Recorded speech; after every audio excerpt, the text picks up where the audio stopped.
He is the godfather of Japan's most powerful mob family. A swaggering, law-scoffing, and always hat-wearing crime syndicate leader. Now 70-year-old Kenichi Shinoda is also a global target. The U.S. Treasury moved to block Shinoda and his deputy, Kiyoshi Takayama, from any U.S. assets and transactions in an effort to freeze them out of the global financial market. The Treasury Department announced the crackdown last summer in an attempt to flush the crime syndicates out of global markets. There is also a dark side to globalization. While the world now seems smaller and commerce and transactions have become freer and faster, transnational criminal organizations have exploited these advancements to expand their operations and influence and to evade justice.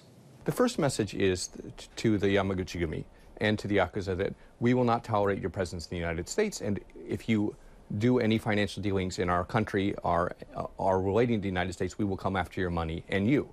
Jake Adelstein is an investigative journalist in Japan and the author of Tokyo Vice, a book that traces his 12 years tracking Japan's mob. He points out the two mob leaders operate so openly in Japan, fan magazines and comic books are dedicated to them.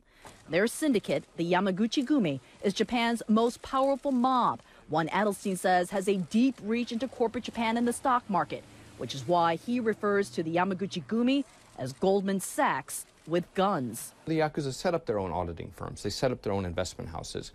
They are Japan's largest private equity fund. And so when the Japanese stock market is being manipulated by antisocial forces, that's not a fair deal for U.S. investors. Do you think that this move will be effective?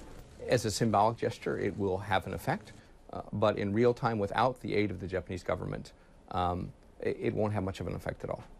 Japan's National Police Agency says it is sharing information with the U.S. about organized crime, but Japan doesn't have a system to freeze the assets of crime syndicates like the U.S. does. Meanwhile, the U.S. Treasury estimates 80,000 mob members operate here in Japan using front companies to work in the areas of finance, construction, and real estate. Kyung-la, CNN, Tokyo.